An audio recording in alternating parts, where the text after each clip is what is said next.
it's Susan and Adam, and today we have Bill Bent with us, Mods for Quads, and he is a little bit different of a client with us today. He's going to tell us about his traumatic brain injury and how his healing process has gone. So, Bill, I would love to ask you to kind of briefly describe how you got injured in the first place and what happened.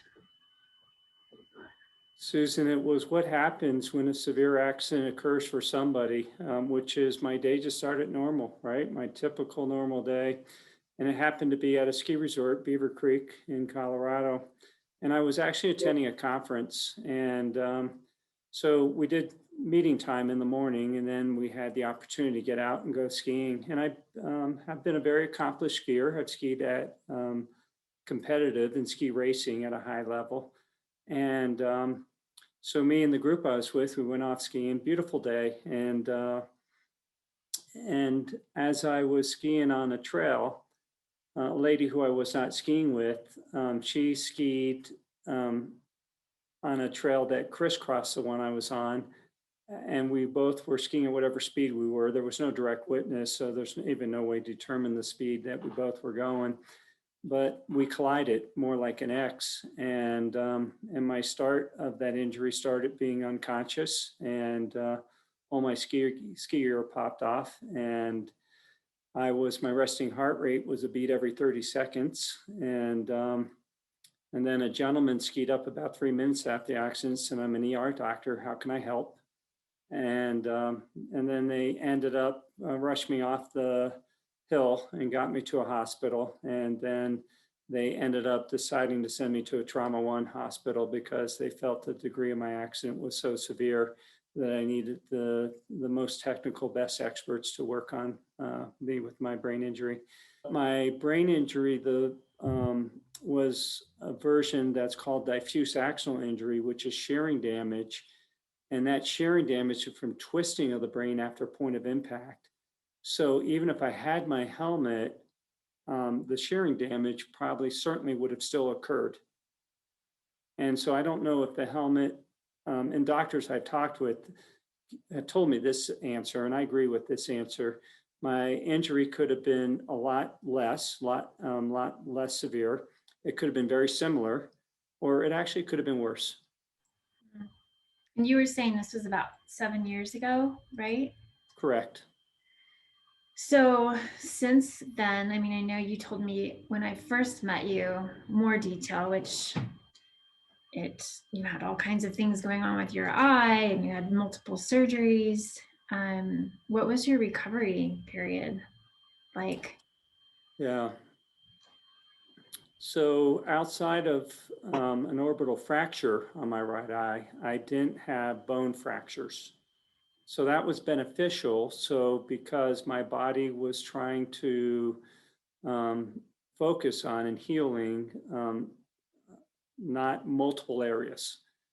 But because of my accident, I had damage to my left eye besides the orbital fracture on my right eye. The damage to my left eye was called sixth nerve palsy. And each of our eyes have 6 nerves inside the eye, and the sixth nerve with the muscle controls the horizontal movement. So because of the injury to my sixth nerve with the muscle controlling the horizontal movement, I didn't have horizontal capabilities in my left eye. And my left eye at first was sticking into my nose. And it took daily therapy to try and condition the muscles to allow that muscles with my sixth nerve to get my eye back to center. We ended up getting it about 70% of the way to center, where I still needed a patch over my eye. If I didn't wear a patch over my eye, I would see double, I would see duplication. And then on my right eye, with the orbital fracture, this doesn't happen very often, but it impacted one of my muscles controlling my vertical movement. And that being, we have 2 muscles in our eyes that control vertical. One's called superior, one's called the inferior. The lower one's the inferior, and they're in the center of the eye. and it impacted, the orbital fracture impacted my lower muscle, the inferior one. So my eye sat lower. So when I didn't have my patch on, or for a little window, I could wear prism glasses to try and eliminate the duplication. But when I didn't have the patch on or the prism glass and I would see duplicate, the duplicate would not be horizontal because of my left eye with the sixth nerve palsy. It would be horizontal and higher because of my left eye. My left eye would project it higher, and my right eye projected higher. My left eye projected horizontal to the right. So it was an interesting world to see that. On top of that, because of all the shearing damage I had in my brain, including my brain stem, I had fragmentation damage on my brain stem, certainly to one organ, possibly to others, but others I haven't seen symptoms of that.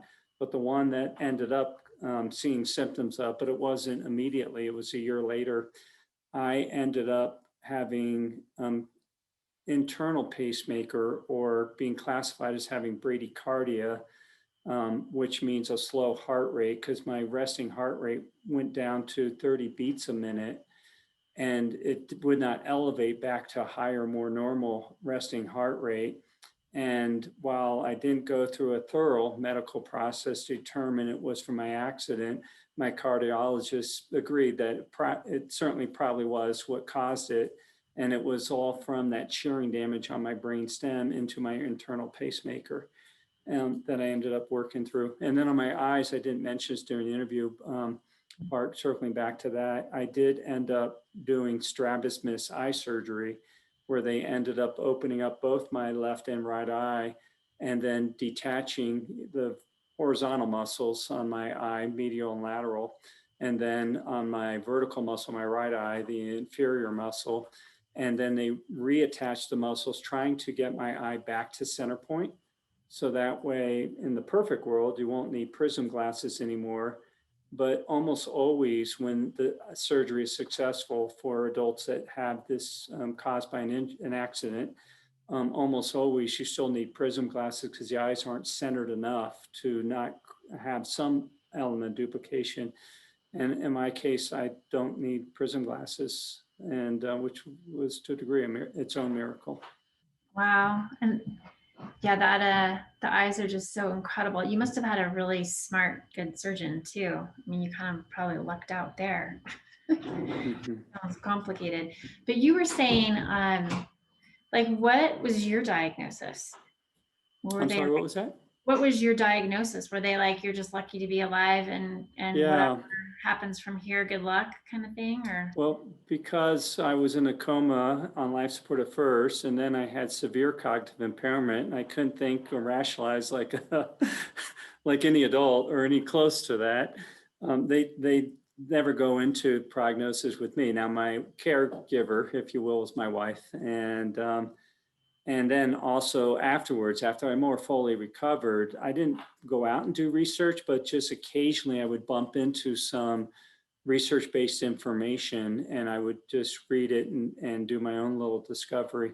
So what I learned in this process, because I was severe graded diffuse axonal version of traumatic brain injury, that the statistics to individuals in that category is 50% mortality. And my wife felt I was going to live after day 5, by the way. So she knew that my mortality was at high risk while I was in the coma. Of the survivors, of the remaining 50%, 90% of those survivors are vegetable-like. And my wife wasn't comfortable I would not be vegetable-like until about 2 weeks, 3 weeks after the accident. And then the 10% of survivors that are not vegetable-like, from my hands-on experience and being in some support groups and helping out some rehabilitation hospitals that I'm involved with, majority of those still you can experience or pick up on their cognitive impairment. And so while I mentioned recovering to a higher level than typical, as a percentage, it's very small, it's fractional. And on it, so yeah. so, like we were saying before, really, it's just a pure miracle. But I in yeah. the same vein, I'm sorry, were you going to say something? No, I would say that's a common way I get described, and I would say that's a nice way to classify it as a miracle. But in addition to that, as we were talking a little bit offline, you kind of took recovery into your own hands and went down a different road, right? Hmm. So, can you tell us a little bit about that? Yeah. Um, in life, I think all of us have the opportunity to heighten what we can do, who we can become, if we start with understanding awareness, who we are, what's our strengths, what's our weaknesses, what our health issues are, what nutritionally where we're at, et cetera. And then also acceptance, really just embracing where we're at and accepting where we're at, but then really get into conscious choices. How are we going to go about, I desire to improve in this aspect of life or this other, and really making conscious choices and realizing in those conscious choices that there are some interesting, amazing approaches out there that may not get published much or talked about, in the markets. And so what occurred for me was my starting point was to get awareness that I was not similar at all to where I was before my accident. And I was still in recovery. I still was in an outpatient program at a rehabilitation hospital in the Denver metro area. And because I was back in outpatient, I couldn't drive because of my eye issues. So I had drivers that would take me there. And but my wife gave me the awareness. She sat me down and she really said, "Honey, I just want to let you know that how different you are." And basically, she went into how much more emotional I was, how much more into negative energy or judgment type of thinking, and then also really my ability to rationalize. So once she told me that, I didn't like that minute say, "Oh my gosh, honey, you're so correct. I'm so different. I'm so screwed up." I didn't go into that. I really went into really a victim mindset. I went into the lowest level of energy or consciousness of why is this happening to me? Is this really me? And I really went into denial. And so it took me a day and a night of sleep to finally go into acceptance to say, okay, what she's telling me is accurate. It's a strong evaluation of me.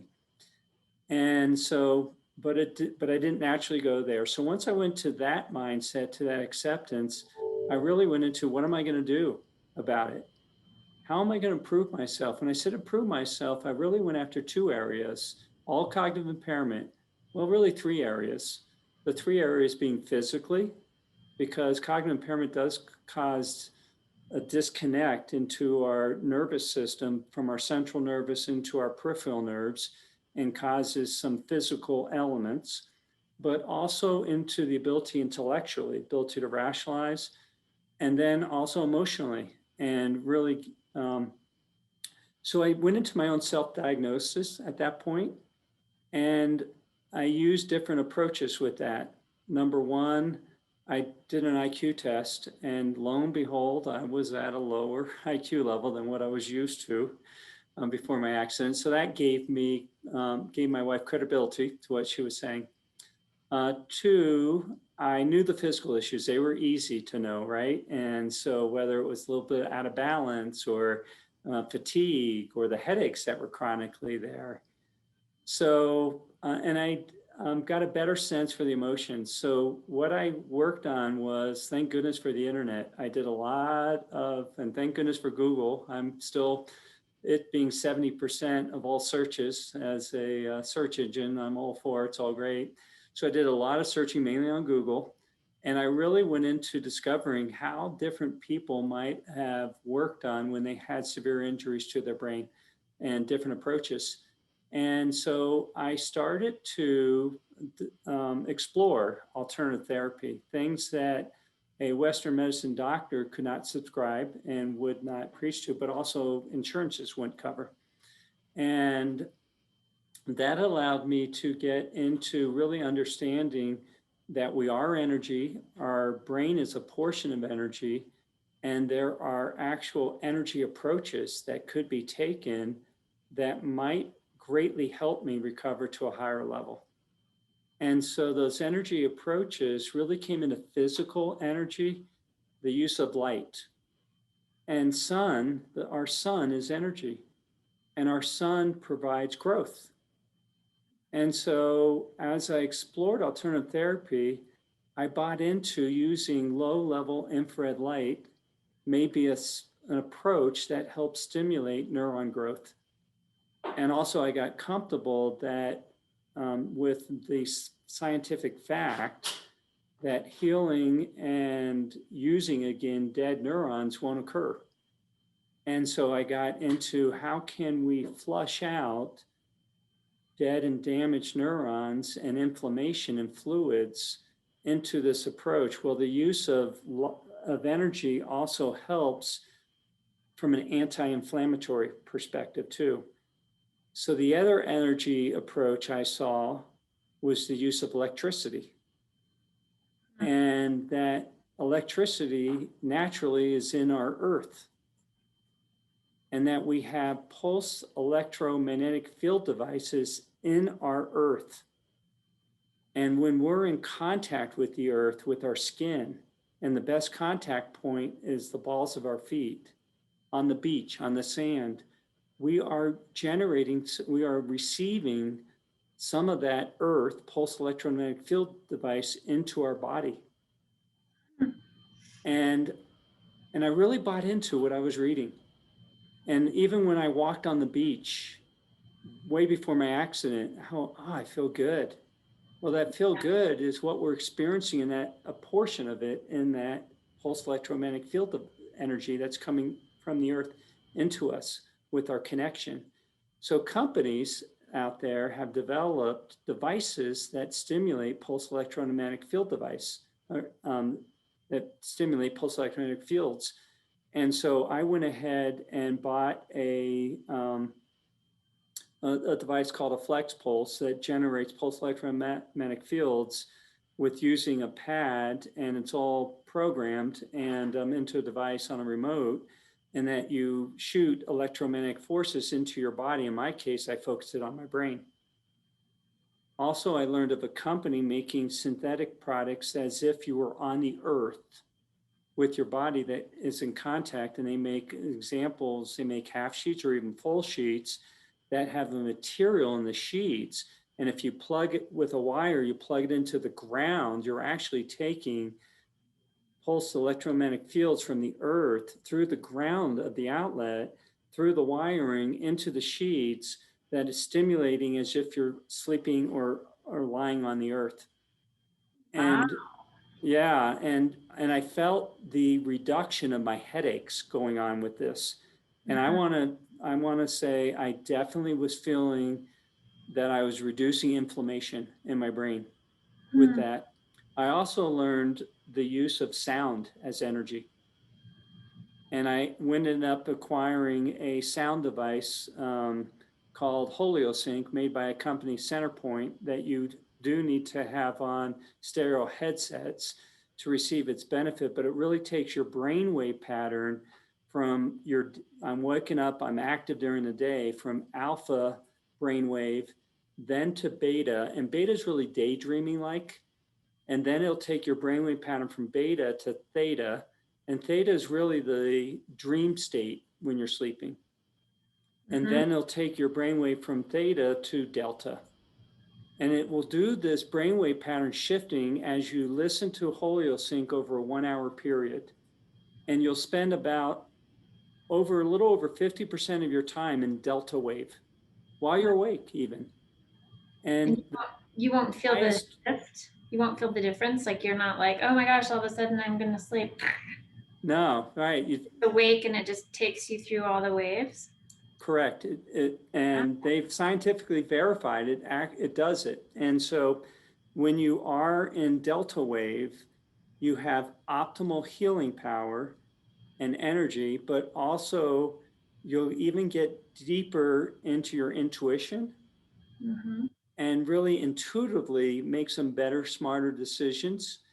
And you will even then, for those of faith, connect to God or the higher being if you're in a different faith of whether Christianity or Jewish. But I'm deep into my Christianity in Christ and God. But it will really, while you alter your brainwave pattern, will allow you to connect to that higher being. but also it allowed my brain, I'm highly confident on this, to repair better, to stimulate new neuron pathways since they were all blocked, or so many were blocked from the injury. And it allowed me to stimulate both growth, reduce inflammation, and create more intelligent thinking again back into a very damaged brain. Other form of energy became really into movement and that physical element, and the physical things you do in your peripheral nervous system then integrates or connects into your central nervous system, both spinal cord and brain and neurons, and allowing that to connect and heighten how that you can have better synapses or connection of your neurons from that standpoint. And there are specific movement things that you can do to enhance that, such as, even for me, simply jogging and running. And then on top of that, in vibration. And I even learned, and I got some experts involved that helped me on how to make sure that we did vibrational power on my skull into the brain to allow the skull to align best with its sutures, because you have 22 bones in your skull. Your forehead too are fused together, but the remaining bones in the skull are connected by a suture structure. And through life, all of our sutures can get somewhat out of alignment, whether we have an accident, whether we have a concussion, whether we, just in headbutting a bunch, whatever. And so through that process, as we age, our suture alignment may not be as it was designed. God made us to be that human. And so all this vibrational work, hands-on with a chiropractor, though, really allowed us to get my sutures optimally aligned, which allowed the optimal elasticity, expansion, contraction of my skull when I talk, when I breathe, when I run, which also allowed for optimal blood flow to the brain, which then allowed better oxygen to the brain. And if we can heighten oxygen plus also nutrition, but all these have really become energy buckets, right? And so it really just gave you 5 energy buckets into the light, electricity, into the sound, into the movement, to the vibration. The last one really came into my wife, giving me awareness and giving me acceptance. I accepted it after it took me a day.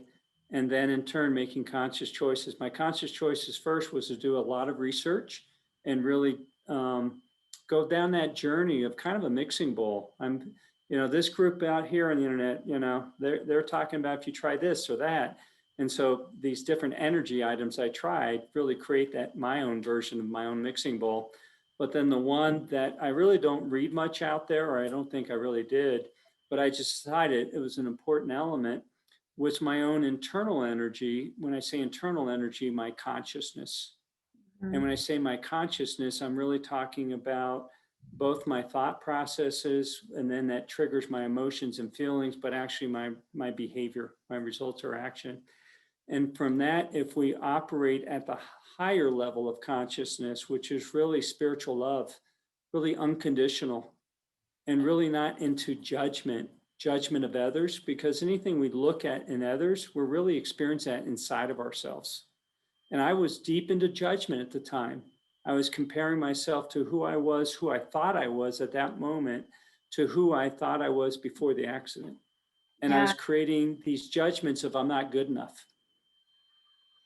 Well, So judgment resonates so low on a vibration, but also it's that whole thing we trip ourselves up with, just survival. So, it's like I'm going to have the most amount of judgment and fear so that I don't know, so that I have the expectation that the tiger is going to come around the corner so that I know how to be prepared.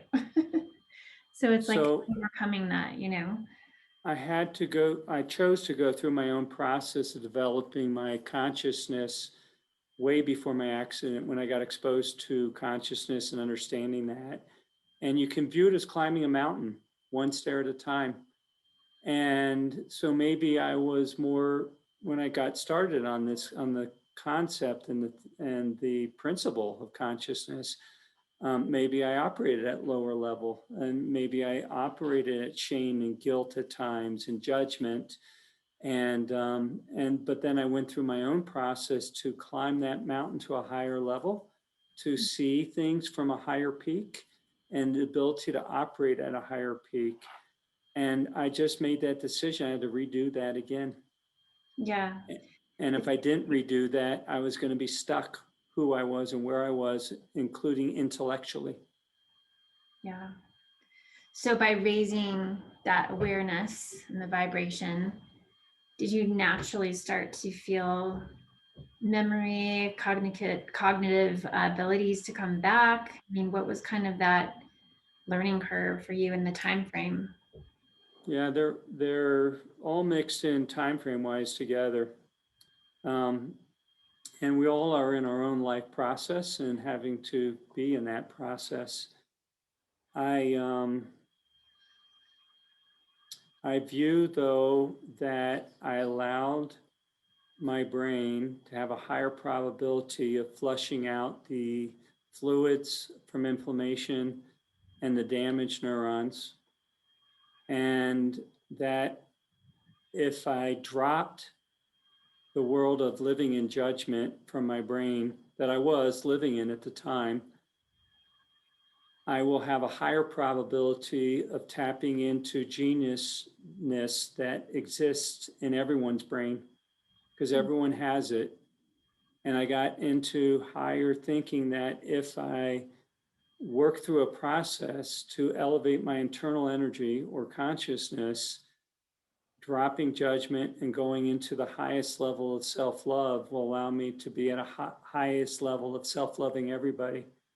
And realizing some people just have worked on more tools and have more tools than others, but everyone's capable of getting there, including every person that has an SCI or spinal cord injury, and every person that's paralyzed, including every person that has a severe traumatic brain injury and is in their own recovery or developmental process from their injury. But I decided that if I didn't work on flushing my brain from judgmental thoughts and from living in negative energy, that I was going to be stuck there. Mm-hmm. And so that certainly wasn't a one night, a 1 week, a 1 month, nor is that ongoing to really be unconditional love, be peace, be joy, nor is it a daily, ignore my nor, it is a daily process of continuing to keep yourself there, because we all have an ego and we all have that element that can hold us back at times, or an issue we might feel stressed to. Yeah. And once you live, though, in love and joy, you'll diminish or maybe even eliminate stress in your life. Yeah. And It's easy it purged to my brain. sometimes not understand what our triggers are from our traumas as we were little kids or whatever. And so it's kind of the awareness of, wow, where did I just drop out again? And I think you can even feel it on a physical level, or at least I can, when I start to spiral down to that drain and go, oh, okay, I got to pick myself back up again and go the other direction. We all, yeah, we all can spiral down, and when we do, when we stay down, we're only going to diminish our health, and we're going to only diminish what opportunities we see, and in my view, we're going to diminish our life here on Earth. I agree. I wanted to ask you a question because I know that when you're talking about the magnetic pulse of the earth, and I know that acupuncture and cranial sacral has been a big piece of your recovery as well. Um, do you feel that that pulse of cranial sacral is directly related to that pulse in the earth, or how do they articulate that, or have you ever considered that? Not at a level that I could have conversation with trained experts on it, but I certainly believe that the electro forces into the cranial sacral area were highly beneficial to stimulate central nervous system connectivity. In my case, since we're talking on the brain, into neuron synapses. And I think there can be a benefit, while I didn't focus on it this way, for those with spinal cord injury too. And I think the more we create our own limiting beliefs, because off of past, and apply assumptions because of things off the past, we're going to not create a unlimited universe that some way somebody finds a way to connect the cranial sacral area at the optimal perfect level, even though they had and still have a spinal cord injury or had a traumatic brain injury. That's a great question, Susan. I just know I've felt that pulse when people put their, it doesn't feel like my heartbeat. It feels like a rolling, I don't know. Anyway. So one question I have for you, what advice would you give your previous self if, following your injury?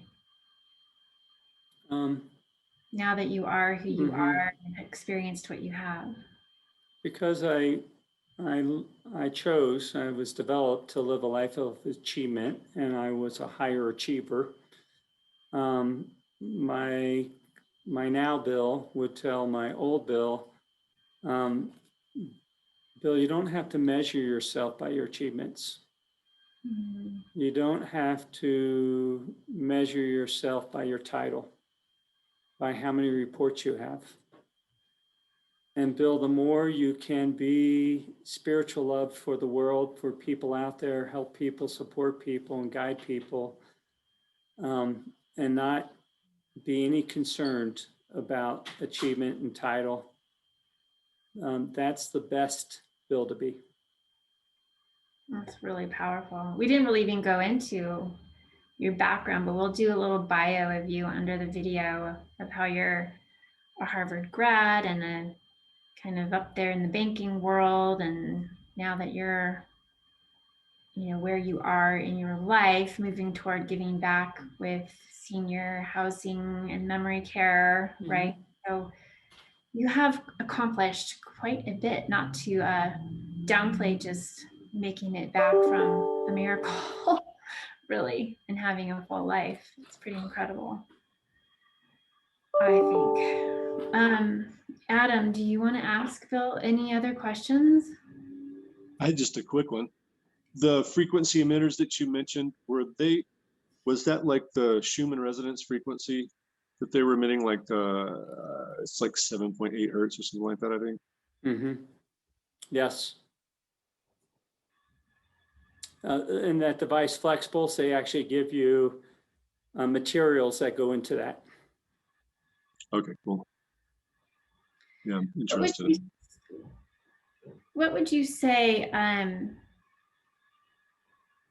if you were to wrap your experience around the word neuroplasticity and how much of that was pertinent to your recovery of just practicing daily skills of using your body and using your mind and regenerating neurons? I mean, do you feel that was a large piece of your recovery as well? Just your sheer effort and ability to relax and meditate and picture yourself where you are right now, like the visualization of it?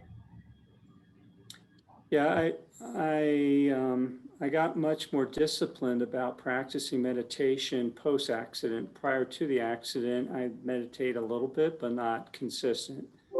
And I do believe that in neuroplasticity, the ability to tap into that higher energy sphere and realize that each one of us, everyone that hears this, everyone in the world, if they get educated and they truly believe and have the commitment and discipline and the will, that everyone can program their own brain and really take advantageous of scientifically proven neuroplasticity does work, that the brain is not just a machine, and that we can create neural pathways. And those neural pathways can do some amazing things that maybe in our past We didn't achieve certain things, but we have it all within us if we know how, if we're committed to, and we learn and experience some tools and really buy into them to create new neuron pathways to heighten our intelligence and heighten our decision making. Mhm. Agree. Thank you very much. Is there anything else that you want to say to our audience of newly injured SEI or anyone with neurological impairment that you think is a powerful message that you would have liked to hear? I encourage everyone out there, especially the core audience being those with SEI and some with TBI. I encourage each of you to live life with curiosity. I encourage each one of you to accept everything in our life happens for a reason. Our injuries happen for a reason. I encourage you, as you try to discover different ways to approach and optimize yourself physically and mentally and emotionally, I encourage you to have that curiosity approach, which will allow you to become a really good evaluator, but not from a judgment standpoint, not from I'm not good enough or I can't do this, no one's ever done it approach, and live life with high curiosity and engagement, but also have that inner desire of deciding who you want to be and how do I optimize myself. And each one of you, regardless whether you had an injury or not, you have tools and strengths that can only help the world be a better place. And the more you figure out which ways you can apply your tools and strengths that help this world be better, I applaud you and keep going. If you can crawl, crawl. If you can walk, walk. If you can run, run. But just keep going wherever you're at.